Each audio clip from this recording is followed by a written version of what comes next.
जय Hind. Today we will discuss about the topic ischemic heart disease यानी IHD और coronary artery disease, इसी को बोलते हैं।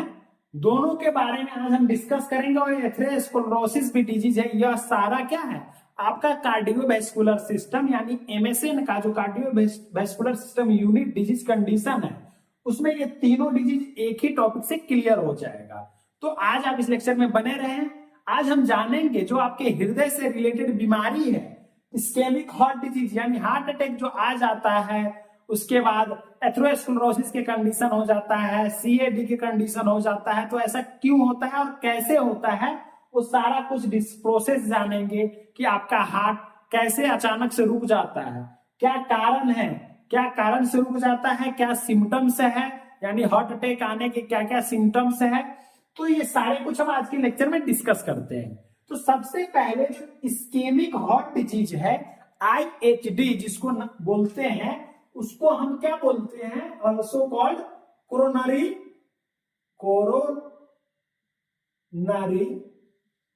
आर्टरी डिजीज सीएडी इसको शॉर्ट में बोलते हैं। क्या बोलते हैं? सीएडी। देखिए, इस्केमिक हार्ट डिजीज ये डिजीज है। इस्केमिक माने क्या होता है, ऑक्सीजन की कमी हो जाती है, जहां ऑक्सीजन प्रॉपर नहीं पहुंच पाता है। कहां नहीं पहुंच पाता है? हार्ट में नहीं पहुंच पाता है। देन कोरोनरी आर्टरी डिजीज, ये कोरोनरी आर्टरी डिजीज है जो आपके नाम से, इसमें नाम से क्लियर, आर्टरी में होने वाली डिजीज है। क्या इसमें आर्टरी का ब्लॉकेज हो जाता है?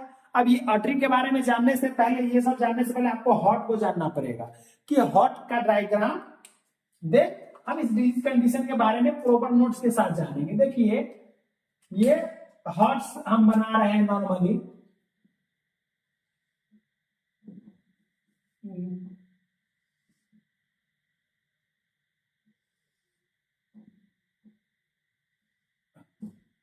ये समझ लीजिए आपका हार्ट्स है।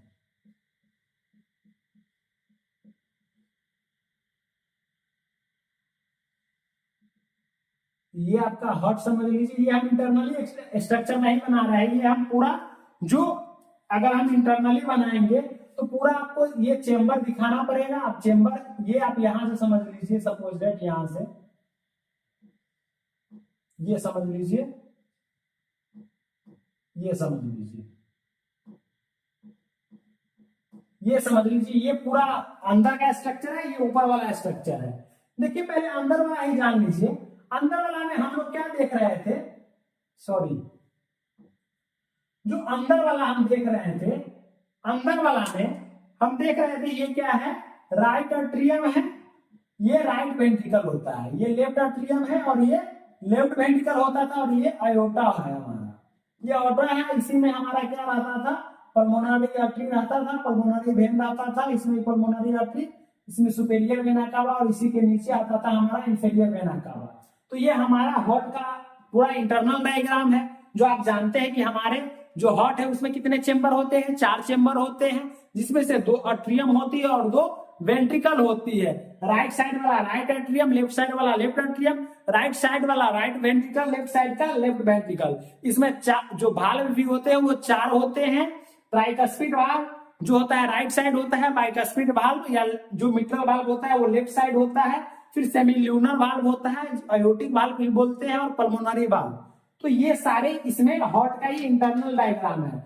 अगर हम इसमें डिजीज कंडीशन पढ़ेंगे तो जिस तरह से हमारे बॉडी के डिफरेंट ऑर्गन को जीने के लिए पंप चालू, माने कि जिंदा रहने के लिए, जीवित रहने के लिए ब्लड की आवश्यकता होती है, ऑक्सीजन की आवश्यकता होती है उस सेल को। उसी तरह हमारे हार्ट भी तो उसमें से एक ऑर्गन है, उसको भी तो जीने के लिए कुछ चाहिए। तो हार्ट को भी जो ब्लड सप्लाई करती है वो कोरोनरी आर्टरी करती है। कौन सा आर्टरी करती है? Coronary artery. ये सपोज दैट ये कोरोनरी है, ये समझ लीजिए, ये लेफ्ट कोरोनरी आर्टरी है और ये राइट कोरोनरी आर्टरी समझ लीजिए। क्या ये राइट साइड का है। ये पूरे हार्ट में क्या करता है, जो हमारा आयोटा से निकल के आता है तो ब्लड सप्लाई करती है हमारे हार्ट को। अब हार्ट को ब्लड सप्लाई करने वाली आर्टरी में ब्लॉकेज हो जाएगी तो हार्ट है हमारा, जब हार्ट में ब्लड जाएगा नहीं, वहां पर ऑक्सीजन का अब्सेंस हो जाएगा, तो क्या होगा, इस्कीमिया हो जाएगी। यानी कि जो अब्सेंस ऑफ ऑक्सीजन हो जाती है, प्रॉपर ब्लड का फ्लो नहीं जा पाता है, ब्लड फ्लो नहीं होता है एडिक्वेट अमाउंट में, उसी को तो बोलते हैं क्या, इस्कीमिया। अब ये कोरोनरी आर्टरी होती है। कोरोनरी आर्टरी में जब कोई ब्लॉकेज आ जाता है, यानी कि नॉर्मली अगर हम देखते हैं, जो देखिए यहां समझ लीजिए कि ये हमारा वो कोरोनरी आर्टरी है, ठीक, ये कोरोनरी आर्टरी है, ये नॉर्मल कोरोनरी आर्टरी है। इसमें प्रॉपर हमारा क्या है, ब्लड का सप्लाई होता है, इसमें प्रॉपर ब्लड का, ये नॉर्मल कोरोनरी आर्टरी, इसमें प्रॉपर ब्लड O2 का सप्लाई हो रहा है। लेकिन इसी कोरोनरी आर्टरी में क्या होता है, इसके जो अंदर वाला ल्यूमेन होता है, जो होल वाला एरिया होता है, उसमें धीरे धीरे प्लेग का डिफॉर्मेशन होना स्टार्ट हो जाता है। क्या स्टार्ट हो जाता है, प्लेग का डिफॉर्मेशन होना, यानी कि यहाँ क्या भर जाता है, यहाँ पर जो प्लेग आके जमा होने लगती है, कोलेस्ट्रॉल जो आप तेलीय पदार्थ एक्स्ट्रा कंज्यूम करते हैं, वो सब आके डिपॉजिट होने लगता है धीरे धीरे धीरे, तो इसका जो होता है ब्लॉकेज हो जाता है। तो यही ब्लॉकेज के कारण क्या होता है, इसमें अगर कोई पाइप है वो अगर ब्लॉक हो जाएगा तो उसमें प्रॉपर सप्लाई नहीं होगी पानी की। सेम उसी तरह जो हमारा कोरोनरी आर्टरी में ब्लॉकेज आ जाती है, तो इसमें भी प्रॉपर सप्लाई नहीं हो पाती है, किसकी, ब्लड की। अगर ब्लड नहीं जा रही है तो वहां तक जो ऑक्सीजन है वो भी नहीं पहुंचेगा, क्योंकि जो हमारा हीमोग्लोबिन है वही ऑक्सीजन को ले जाने का काम करता है। तो उसी तरह जो इसी प्रकार नहीं जब जाती है हमारी जो आर्टरी है, हमारी जो कोरोनरी आर्टरी है, उसमें हार्ट वाले जो कोरोनरी आर्टरी है, उसमें जब ब्लड की प्रॉपर सप्लाई नहीं जाती है तो यहाँ पर सेल का डेथ होने लगता है। यानी क्या होने लगता है, सेल का डेथ होने लगता है, यानी नेक्रोसिस हो जाएगा। तो उस टर्म को मायोकार्डियल इन्फेक्शन बोलते हैं, और ये ब्लॉकेज जब हो जाती है तो वो CAD डिजीज बोलते हैं, या इस्केमिक हार्ट डिजीज बोलते हैं। तो ये हमारा क्या था, ये ओवरव्यू आपको हम बताए हैं। अब हम जब ischemic heart disease condition arise होती है, CAD एराइज होती है, तब एक डायग्रामेटिकली समझ लीजिए, जो ये हमारा O2 डिमांड, ये O2 डिमांड समझ लीजिए, एक O2 डिमांड है ये, और दूसरे ओर ये O2 सप्लाई, ऑक्सीजन सप्लाई है, और O2 मत पढ़िएगा, ऑक्सीजन सप्लाई और ऑक्सीजन डिमांड, ये बैलेंस। जब ये बैलेंस रहेगा तब हमारा जो हार्ट है प्रॉपर फंक्शन करेगा, यानी कि उसमें नॉर्मल फंक्शन होगा। इसमें क्या होगा, नॉर्मल फंक्शन होगा जब हमारा O2 demand O2 supply balance रहता है। लेकिन जब O2 डिमांड यानी ऑक्सीजन की डिमांड जब बढ़ जाती है, ऑक्सीजन की डिमांड जब बढ़ती है, कब बढ़ेगी, जब ऑक्सीजन सप्लाई कम होगा। अब ऑक्सीजन सप्लाई जब कम होगा और O2 का डिमांड बढ़ेगा, तभी तो इस्केमिक हार्ट डिजीज कॉज होगा। तो ये एग्जांपल के तौर पर ये हम समझा रहे हैं कि जब O2 हमारा जो इस्केमिक हार्ट डिजीज है, इस्केमिक हार्ट डिजीज जब कंडीशन एराइज होती है तो हमारा O2 डिमांड क्या होता है, बढ़ जाता है, और O2 सप्लाई क्या होता है, घट जाता है। वही हम आगे देखेंगे। ये हमारा ये कोरोनरी आर्टरी है, ये आप लोग कोरोनरी आर्टरी समझ लीजिएगा। देखिए इसमें लैंग्वेज के अकॉर्डिंग जो दिखाया गया है, इसमें देखिए इस्केमिक हार्ट डिजीज क्या है, ischemic heart disease is a condition in which there is an inadequate supply of blood and oxygen यानी O2 to a portion of myocardium. यानी कि इसमें ब्लड की सप्लाई और ऑक्सीजन की सप्लाई इनएडिक्वेट हो जाती है। कहां, जो मायोकार्डियम पोर्शन है। मायोकार्डियम जो होता है हार्ट का कौन सा लेयर होता है, यानी इंडो लेयर को मायोकार्डियम बोलते हैं, बीच वाला लेयर को पेरिकार्डियम बोलते हैं, और सबसे आउटर लेयर को हम क्या बोलते, जो सबसे बाहर वाला लेयर होता है उसको हम पेरिकार्डियम बोलते हैं, और अंदर वाला लेयर को हम इंडोकार्डियम बोलते हैं। अब ये मायोकार्डियम में जब ब्लड जाएगा ही नहीं तो वहां का उसका फंक्शन क्या होगा, डिसेबल हो जाएगा, डिक्लाइन हो जाएगा। अब ये फंक्शन डिक्लाइन हो जाएगा तो वहां प्रॉपर क्या होगा, हार्ट का पंपिंग नहीं होगा, क्योंकि मायोकार्डियम स्मूथ मसल होती है। अब वही स्मूथ मसल का काम होता है कॉन्ट्रेक्शन करवाना हार्ट को और रिलैक्सेशन करवाना। तो अगर जब मायोकार्डियम ही हमारा खराब हो जाएगा तो ब्लड को वो पंप नहीं करेगा, ब्लड पंप खत्म हो जाएगी, फिर ब्लड पंप नहीं कर पाएगा तो जो हमारी आर्टरी वगैरह है वो ब्लॉकेज होने लगता है धीरे धीरे। देखिए आगे देखते हैं, it typically occurs when there is an imbalance between myocardial oxygen supply and जो डिमांड है वो ऑक्सीजन डिमांड। तो ये हम इसके द्वारा समझे थे, यही वो कह रहा है इसमें, इसलिए हम पहले ये बताए थे कि आपको बाद में चल के ये जो डिफिनीशन है वो समझने में दिक्कत ना हो। देन सेकेंड डिफिनीशन है जो इस्केमिक हार्ट डिजीज है, उसको हम क्या बोलते हैं, कोरोनरी आर्टरी डिजीज यानी सीएडी बोलते हैं। They occurs when there is reduced blood flow. Blood flow क्या होता है, रिड्यूस हो जाता है to the heart muscle due to narrow of coronary arteries. अब इसमें नैरो कब होता है वो हम आपको बताएं, जब प्लेक का फॉर्मेशन होता है। देखिए narrow coronary arteries, this narrowing is often called by the buildup of plaque. यही प्लेक के बारे में हम डिस्कस किए हैं यहाँ, यही एथेरोस्क्लेरोसिस का कंडीशन कहलाता है in the arteries leading to reduce oxygen supply to the heart. ये सेकेंड डेफिनेशन के लिए ये एग्जांपल हम बताए थे कि ये हमारा नॉर्मल कोरोनरी आर्टरी होती है जिसमें प्रॉपर ब्लड सप्लाई होती है, लेकिन जब सीएडी की कंडीशन एराइज होती है तो उस आर्टरी में जो हमारा ये आर्टरी है जो ब्लड सप्लाई करती है हमारे हार्ट को, उसमें प्लेक का फॉर्मेशन होने लगता है। प्लेक के फॉर्मेशन होने के कारण प्रॉपर O2 और Hb का सप्लाई, आरबीसी जो ब्लड हमारा है उसका सप्लाई हमारे हार्ट को नहीं हो पाता है, इसके कारण से कोरोनरी आर्टरी डिजीज कॉज हो जाती है। अब जब ज्यादा ये ब्लॉकेज हो जाती है पूरी तरह तो इसी कंडीशन में हार्ट अटैक की कंडीशन, हार्ट फेलियर की कंडीशन एराइज हो जाती है।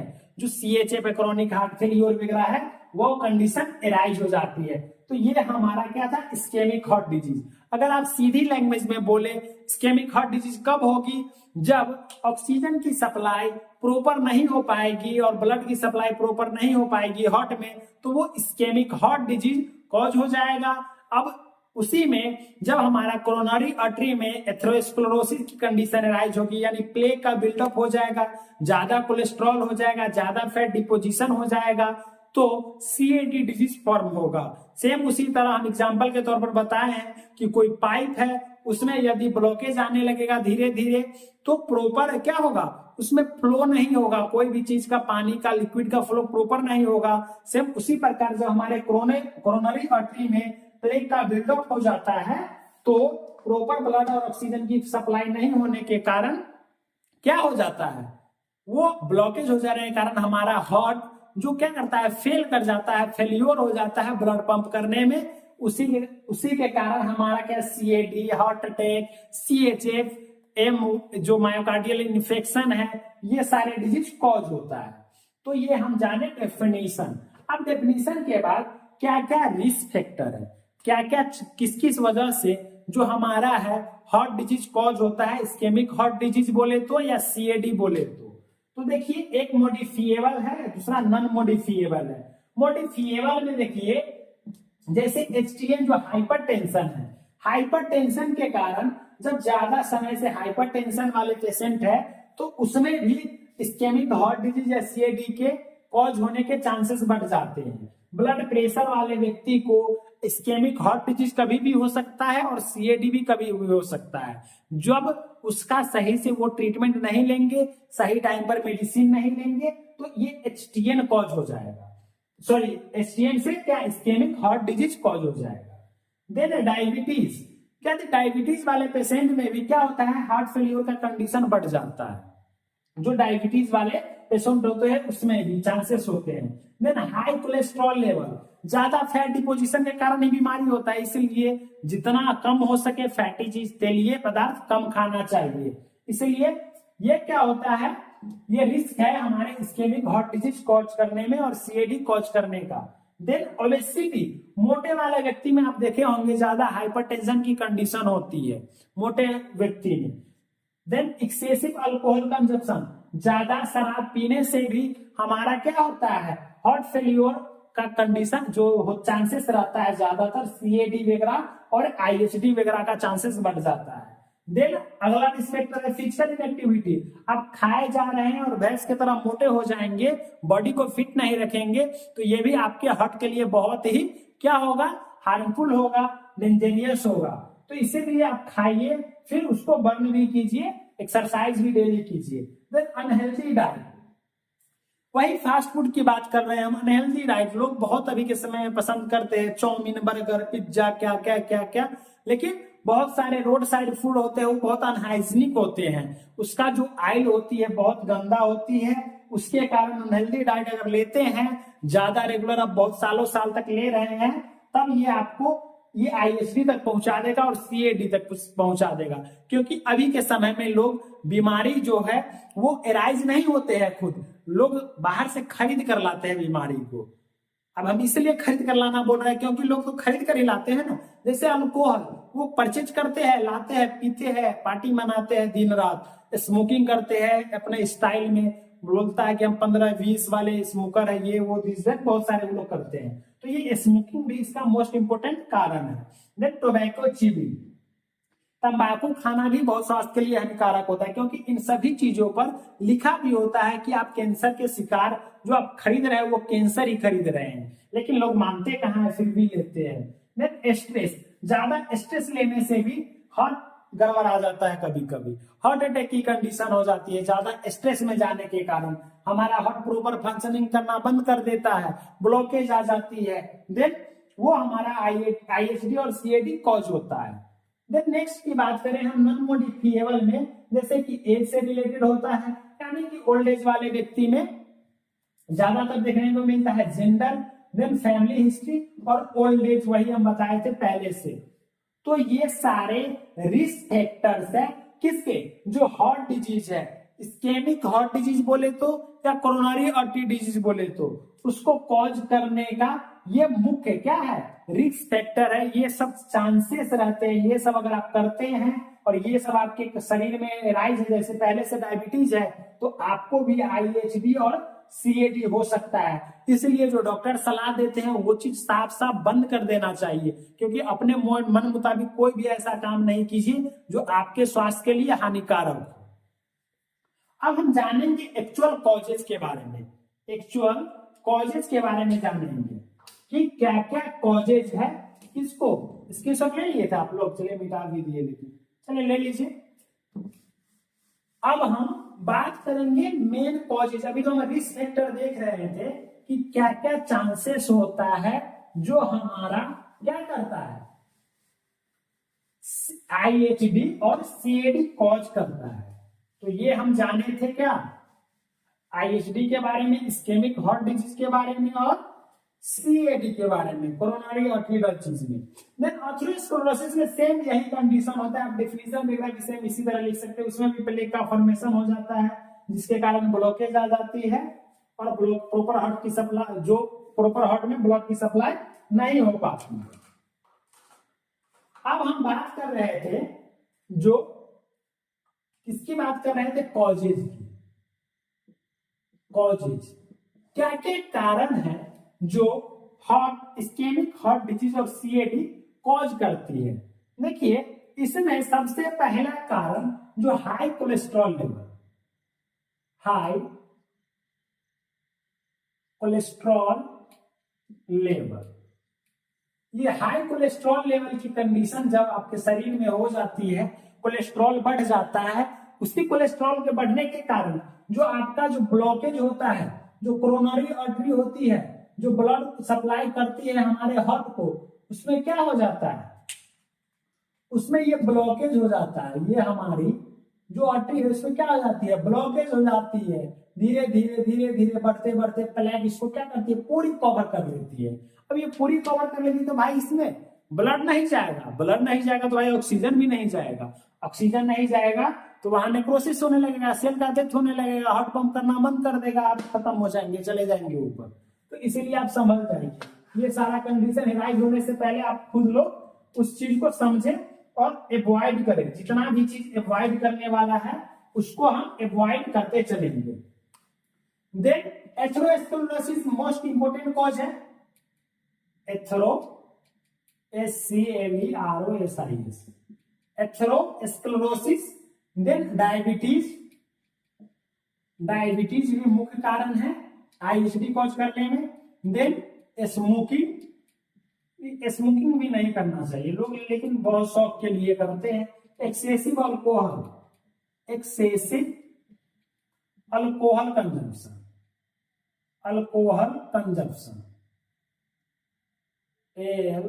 ALCOHOL, alcohol consumption. Consumption lifestyle या फिजिकल इनएक्टिविटी आप लिख सकते हैं, फिजिकल इनएक्टिविटी लिख दीजिए, physical inactivity,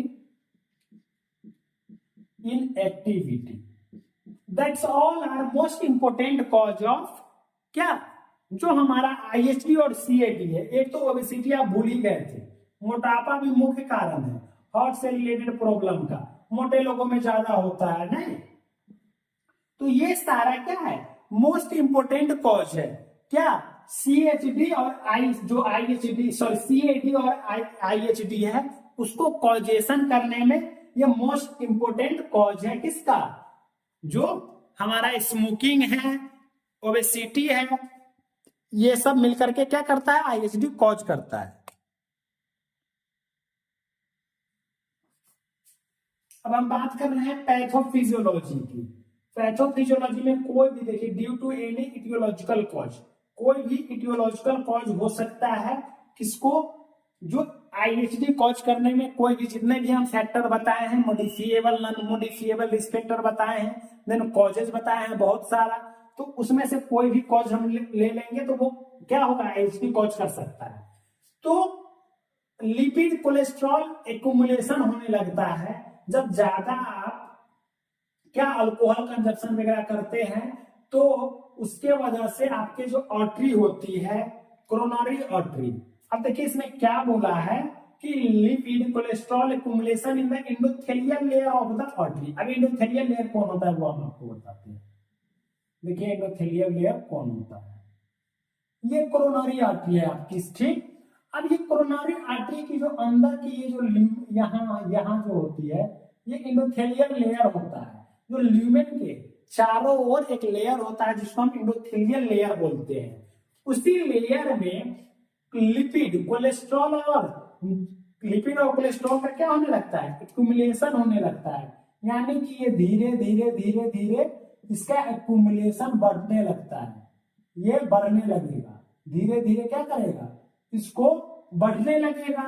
then formation of fatty streak, fatty streak का फॉर्मेशन करने लगेगा, यहाँ फैट का जितना भी आएगा फैट बहावर करके यहाँ जमा होने लगेगा, ये फैट का क्या डिपोजिशन होने लगेगा, प्रोलिफरेशन हो जाएगा, यानी कि और ज्यादा डेवलप कर जाएगा।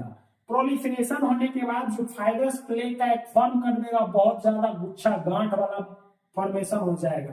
तो जब ज्यादा प्लेट का फॉर्मेशन हो जाता है तो कंप्लीट ब्लॉकेज हो जाती है कोरोनरी आर्टरी में, जो देख सकते हैं आप, आपके सामने है कि जो हमारा ये क्या था, ये नॉर्मल कोरोनरी आर्टरी था जिसमें प्रॉपर फ्लो हो रहा था ब्लड का, लेकिन जो इसमें क्या है, प्रॉपर फ्लो हो रहा था ब्लड का, लेकिन इसमें प्रॉपर फ्लो होगा ब्लड का, बिल्कुल नहीं होगा।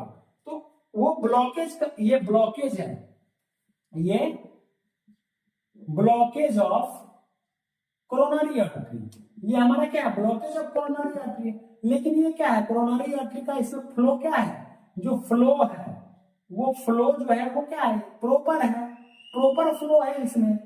इस डायग्राम में देखेंगे तो प्रॉपर फ्लो है और इसमें नहीं है फ्लो। उसी प्रकार डिफिशियंसी हो जाएगी, जब ये प्लेट का फॉर्मेशन होता है तो डिफिशियंसी ऑफ ब्लड जो है क्या, हार्ट में जो ये ब्लड फ्लो है हार्ट में हो पाएगा, नहीं हो पाएगा, तो ये इस्कीमिया कॉज कर देगा, यानी कि ऑक्सीजन की डिमांड घट जाने से हमारे को क्या इस्कीमिया कॉज हो जाती है, यानी इस्कीमिक हार्ट डिजीज कॉज हो जाती है। तो ये हमारा क्या था, पैथोफिजियोलॉजी। अब हम बात करेंगे क्या, साइन एंड सिम्टम्स के बारे में। इसके साइन एंड सिम्टम्स के बारे में जानते हैं। हम क्लिनिकल मैनिफेस्टेशन की बात कर रहे हैं, सिम्टम्स की बात कर रहे हैं। देखिए कार्डियोवैस्कुलर सिस्टम में क्या क्या सिम्टम्स देखने को मिलेंगे। इस्केमिया होगा, यानी हाइपोक्सीमिया, यानी ऑक्सीजन की कमी हो जाएगी, तो इस्केमिया होगा। Angina pectoris, angina pectoris chest pain को बोलते हैं। एंजाइना पेक्टोरिस किसको बोलते हैं, चेस्ट पेन को बोलते हैं। जो हमारे चेस्ट एरिया में दर्द होती है, पेन होती है, उसी को हम बोलते हैं angina pectoris. Then low cardiac output. अब जब ब्लॉकेज ही हो गया है तो कार्डियक आउटपुट क्या होगा, लो हो जाएगा, कम हो जाएगा। जो हमारा हार्ट पंप कर रहा था ब्लड, वो प्रॉपर अमाउंट में क्या करेगा, पंप नहीं कर पाएगा, तो इसलिए लो कार्डियक आउटपुट सिम्टम देखने को मिलेगा। ब्रेडिकार्डिया मिलेगा, क्या होगा, कभी ब्रेडिकार्डिया, कभी टैकीकार्डिया देखने को मिलेगा। एमआई मायोकार्डियल इन्फेक्शन हो देखने को मिलेगा। देन हाई ब्लड प्रेशर, जो हाइपरटेंशन की कंडीशन भी राइज हो जाएगी कभी कभी। लेकिन रेस्पिरेटरी सिस्टम से रिलेटेड डिस्निया, यानी कि शॉर्टनेस ऑफ ब्रीथ, इसको बोलते हैं शॉर्टनेस ऑफ ब्रीथ। सांस लेने में कठिनाई होगी।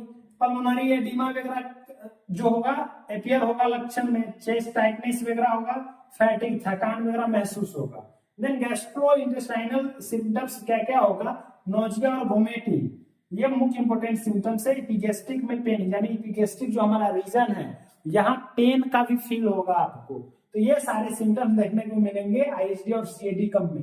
जेनेटो यूरिनरी में डिक्रीज यूरिन आउटपुट, जो हमारा यूरिन का आउटपुट था पहले वो क्या होगा, कम हो जाएगा। न्यूरोलॉजिकल सिम्टम में एंजाइटी होगी, रेस्टलेसनेस होगी, ड्राउजीनेस होगी, चक्कर वगैरह आ जाएगा, फैटिग होगा, हेडेक होगा, विजुअल डिस्टेंस वगैरह हो जाएगा, देखने आंखों की रोशनी मैंने एकदम चौंधिया आ जाएगा, पूरा अच्छे तरह से नहीं, हार्ट अटैक आता रहता है कैसे धड़ाम से गिर जाता है, पूरा आंख वगैरह बंद करके अचानक से गिर जाता है। तो ये सारी, इसमें वर्टिगो भी लिख सकते हैं आप, वर्टिगो। तो ये सारा सिम्टम्स देखने को मिलता है आईएसडी वाले पेशेंट में, सीएडी वाले पेशेंट में। हार्ट से रिलेटेड जो डिजीज होती है उसमें ये सारा सिम्टम्स देखने को मिलता है। अब ये तो हम लक्षण की बात करें, लक्षण तो आप ऑटोमेटिकली असिस्ट कर लिए, लेकिन जो टेस्ट है, अब इस डिजीज को डिटेक्ट करने के लिए कौन कौन से टेस्ट करते हैं वो आपको भी पता होना चाहिए। सबसे पहले हिस्ट्री कलेक्शन करते हैं उस पेशेंट का, कि उसका कोई बीपी प्रोफाइल, बीपी वगैरह ड्रग्स तो ले नहीं रहा था पहले से, medicine, personal history, family history, ये सारा कुछ चेक करते हैं। फिजिकल एग्जामिनेशन करते हैं, पूरा असिस्ट करते हैं फिजिकल एग्जामिनेशन में, जो असल्टेशन के सहायता से मेनली जो हमारा जो भी डिटेक्शन होता है बीपी इंस्ट्रूमेंट के सहायता से बीपी चेक करते हैं, सब कुछ इसमें आ जाता है। देन स्ट्रेस टेस्ट करते हैं हम, चेस्ट एक्सरे करते हैं उस पेशेंट का, ECG electrocardiogram most important test है हार्ट से रिलेटेड डिजीज में। आप जब भी देखते होंगे ईसीजी कैसा होता है, चेस्ट में लीड लगा के डिटेक्ट करता है, दोनों हाथों में लगा देता है, दोनों पैरों में लगा देता है, और एक जो आता है ग्राफ की तरह निकाल देता है, जो ऐसे करके कुछ क्या होती है, ग्राफ होती है ऐसे करके, ये ऐसा कुछ ग्राफ देखने को मिलता है हमको ईसीजी वाले रिपोर्ट में। वो डॉक्टर समझते हैं जो इसमें पीक्यूआरएसटी कैसे जो है, जो फ्लक्चुएट कर रहा है प्रॉपर की नहीं, अगर डैमेज हो जाता है तो पूरा वो ग्राफ ही चेंज हो जाता है। तो वही हम ईसीजी में चेक करते हैं। इकोकार्डियोग्राम करते हैं, जब ईसीजी से प्रॉपर नहीं होता है तो इकोकार्डियोग्राम करते हैं, एंजियोग्राफी करते हैं, उसमें मेनली कोरोनरी एंजियोग्राफी करते हैं, सीटी स्कैन करते हैं, एमआरआई करते हैं, ब्लड टेस्ट, और कुछ इंपोर्टेंट केमिकल टेस्ट होती है जो हार्ट से रिलेटेड प्रॉब्लम को प्रॉपरली डिटेक्ट करती है, जिसमें ट्रोपोनिन टेस्ट होती है। इसमें ट्रोपोनिन 2 प्रकार की आती है। फिर मायोग्लोबुलिन टेस्ट होती है, मायोग्लोबुलिन क्या है, प्रोटीन होता है, वो टेस्ट करते हैं, सीकेएम टेस्ट करते हैं, और बहुत सारे टेस्ट किए जाते हैं किसको डिटेक्शन करने के लिए, जो हमारा आईएचडी है, सीएडी है, हार्ट से रिलेटेड प्रॉब्लम है, उसको असेस करने के लिए ये सारे टेस्ट किए जाते हैं। तो ये आपने अभी तक क्या क्या जाना, डेफिनेशन जाना, कॉजेज जाना, रिस्क फैक्टर जाना, पैथोफिजियोलॉजी जाना, और सिम्टम्स जाना, और डायग्नोस्टिक इवैल्यूएशन। अब बच गया मैनेजमेंट। अब कैसे मैनेजमेंट करते हैं, यानी कि हम सबसे पहले क्या क्या करते हैं, तो मेडिकल मैनेजमेंट करते हैं, दूसरा क्या करते हैं, मेडिकल से नहीं सही हो पाता है तो सर्जिकल मैनेजमेंट करते हैं, सर्जिकल से नहीं, सर्जिकल मैनेजमेंट के साथ साथ नर्सिंग मैनेजमेंट करते हैं। ये मैनेजमेंट का 3 पार्ट में डिवीजन किया जाता है। जब आपको एग्जाम में पूछता है तो तीनों लिखना पड़ता है, अगर तीनों आप नहीं लिखेंगे तो प्रॉपर नंबर देगा नहीं देगा, तो वो तीनों लिखना, तीनों पढ़ना इंपॉर्टेंट है, जिसमें नर्सिंग मैनेजमेंट आप खुद कर सकते हैं, और जो हमारा मेडिकल मैनेजमेंट है और सर्जिकल मैनेजमेंट है वो बता रहे हैं। देखिए मेडिकल मैनेजमेंट, मेडिकल मैनेजमेंट, ये मेडिकल मैनेजमेंट में आपको समझ में आ रहा होगा क्या देते हैं, मेडिसिन देते हैं। अब इसमें मेडिसिन देंगे, जो पेशेंट होंगे उसमें क्या देंगे, मेडिसिन देंगे। मेडिसिन में हमें क्लास लिए हुए हैं एंटी हाइपरटेंसिव ड्रग्स का, आप वहां से जाकर देख सकते हैं, वो सारे मेडिसिन इसमें आ जाएंगे। मेनली जितने भी सारे बताए हैं वो सारे मेडिसिन आ जाएंगे, और हम कुछ आपको इंपोर्टेंट मेडिसिन के बारे में बताते हैं। देखिए एंटी हाइपरटेंसिव ड्रग देंगे, इसमें सबसे पहले इस कंडीशन में सिम्टोमेटिक्स भी ड्रग्स देते हैं, लेकिन सिम्टोमेटिक ड्रग्स देने से पहले जो रिलेटेड प्रॉब्लम है वो हम करते हैं। इसमें एंटी बीटा ब्लॉकर्स वगैरह देंगे, जो प्रोपेनॉल लगा, एटिनोलॉल, नेडोलॉल, टिमोलॉल, कार्बेटिलॉल वगैरह होगा वो प्रोवाइड करेंगे। जो हमारा बीटा ब्लॉकर्स होगा वो क्या काम करेगा, जो हमारा फ्लो होगा,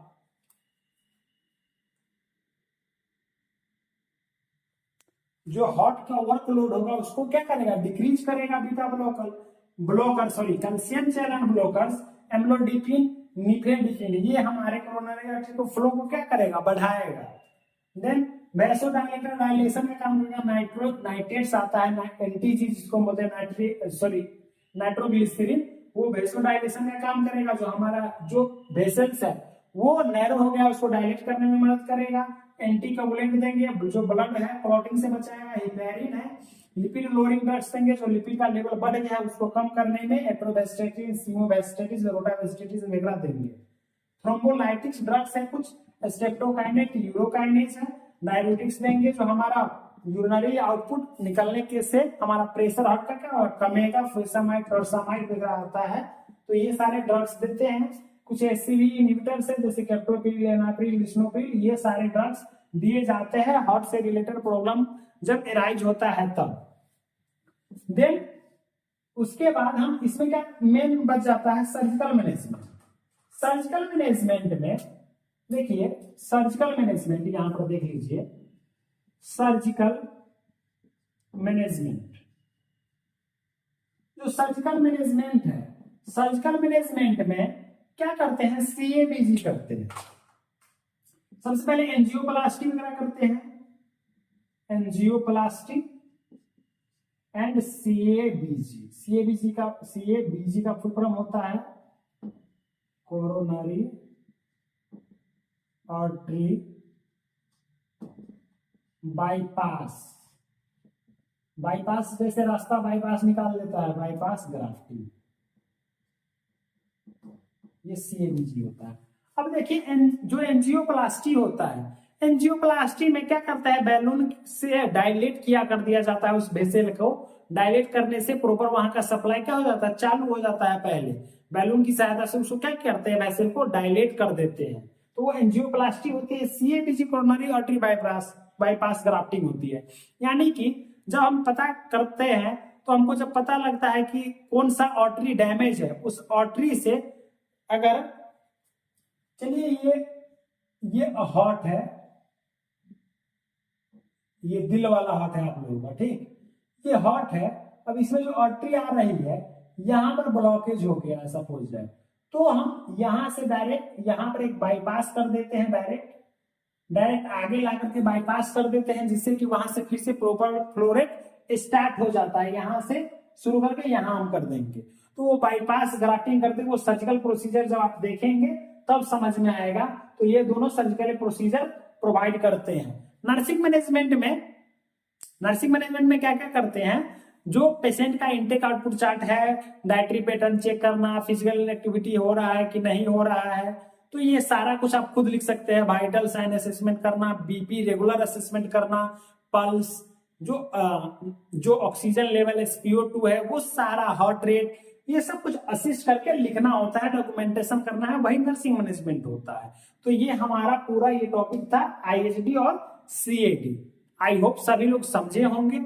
अगर मेरे चैनल पर पहली बार वीडियो आप लोग देख रहे हैं तो सब्सक्राइब कर लीजिए, और ज्वाइन का भी ऑप्शन आ गया है, आप लोग मेंबरशिप भी ले सकते हैं। ज्वाइन कर लेंगे तो आपके लिए भी अच्छा रहेगा, तो ज्वाइन कीजिए। और क्या कर, आप अपने दोस्तों को भी शेयर कर दीजिए यह वीडियो, जिससे कि वह भी ये प्रॉपर नोट्स वाला लेक्चर था वो कंप्लीट कर लेगा। और अब मिलते हैं हम नेक्स्ट टॉपिक के साथ नेक्स्ट क्लास में। Thanks for watching.